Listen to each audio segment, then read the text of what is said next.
this is why it's so fun to have a theme of religion in court on our show, because, you know, we just saw this big example in the Dover trial. Yeah. Religious people freaking just lie. They just all the lie time. and make shit up, and they believe things on, you know, stuff they call evidence that has no right to be called evidence. And we want more of this. We want Christianity in court. I look at there's a story I did not bring in, and I realize now I should have. There's a Christian Civil Liberties Union organization that's like, yo, we're going to protect Christians. Oh, no. And this is different from the ACLJ? Yes. And this was in a Texas Freedom Network mailing where they're mentioned. Their big case they're bringing is that eBay is violating the rights of this Christian woman because she's an unmarried mother with 4 kids, and they won't let her sell stuff on eBay because she doesn't have, like, a bank account or a credit card number. The Christianity has nothing to freaking do with it. Weird. But they're taking that case. That is how pathetic this has gotten, that they want to start winning something. They just hardly ever win cases. The cases they do win, either, you know, they've got some clearly insane prejudiced judge just voting in their favor, and it goes on to an appeal where they generally lose, right? That's it.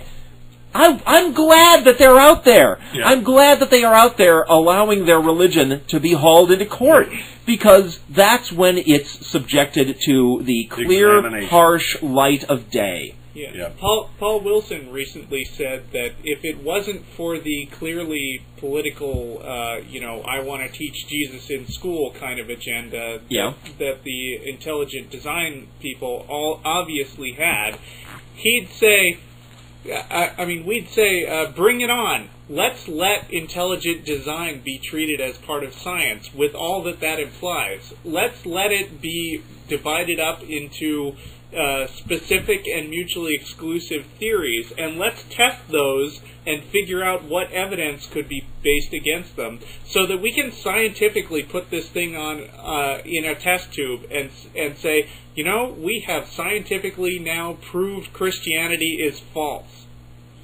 Yeah. Right. Well, let's move back to court, shall we? Yeah. Now, one thing I just want to mention here. Wanting to say something, Matt? Boy,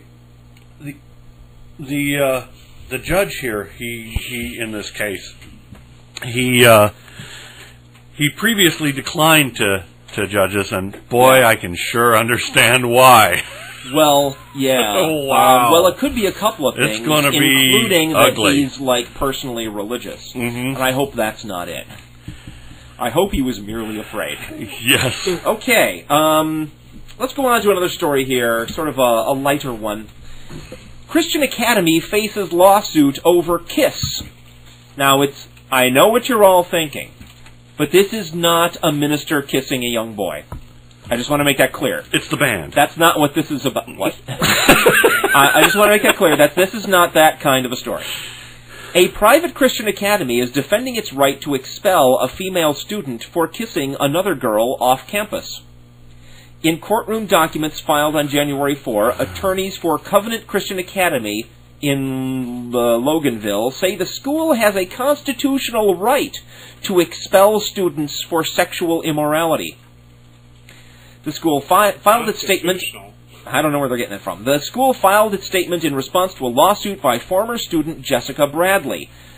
The 9th grader was expelled from the school last April. That prompted Bradley and her father to file a Gwinnett County Superior Court lawsuit in December. In the suit, Bradley alleges invasion of privacy and breach of contract.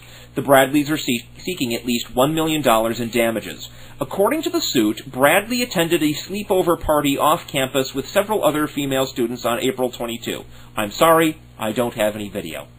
At the party, she kissed another student, and at an earlier date had kissed a different female student, according to the suit. 4 days later, Bradley and several other girls were called into the principal's office, when they refused to perform... after being questioned about her...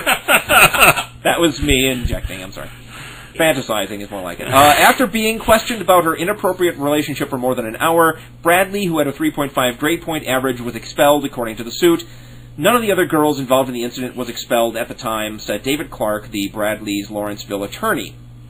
Girls Gone Wild, the Bradley edition! He says he does not know if they were expelled later. Administrators cited the school handbook when expelling Bradley. The handbook states that, quote, any behavior on campus or away which indicates that a student has disregard for the spirit of the school standards would be sufficient reason to ask for him or her to withdraw from Covenant Christian Academy. So A, It doesn't say exactly what those standards are, at least not there, and B, all that allows is for them to ask the student to withdraw, not to expel them. Oh. Clark said the guidelines in the student handbook are too vague, are unenforceable, and never specifically talk about a same-sex relationship. Covenant principal Anthony Knight and the school's lawyer both declined to comment, citing the pending suit, but in the court documents, school attorneys called the lawsuit frivolous and said the private school's decision was protected by the First Amendment. First Amendment. Freedom of expelling people. That's not the First Amendment. That's really odd. The First Amendment to their rules of... The church cited... First Amendment to school rules, we can do whatever the fuck we want. Right. The school cited a defense of ecclesiastical abstention, which prohibits courts from interfering in the internal politics of a church. Oh, yeah, we already know. Clark said, this is the lawyer for the girl, Clark said that defense is not valid, quote, and this is the cherry on top, as far as I'm concerned. I love this quote. The First Amendment gives churches the absolute right to believe what they wish to believe. It does not give them the absolute right to act how they wish to act. Ooh! God, I love like that it. quote. That so needed to be said. So there you go. Russell, your turn. What do you got? Okay, what do you got for us on religion in court? Back to intelligent design again. Yeah. Has that been in court? Yeah. See, we keep saying, okay, guys, clearly intelligent design is not science. Maybe you could talk about it in some kind of history of religion or philosophy class. Uh-huh. So they took that bet. Okay. Fresno High School sued over, quote, intelligent design. A rural high school offering a philosophy course discussing a religion-based alternative to evolution was sued Tuesday by an organization claiming the class violates the U.S. Constitution. The suit was filed by Americans United for Separation of Church and State in U.S. District Court in Fresno against El Tejon Unified School District. It asks the judge for a temporary restraining order halting the winter session class, which is already in its second week. Fraser Mountain High School officials called the class Philosophy of Design. They insist it is not being offered as science, but as an opportunity for students to discuss a controversial issue. Americans United called it an attempt to introduce intelligent design into classrooms. Intelligent design holds that living things are so complex that they must have been designed by a higher being. So this is one perspective on it.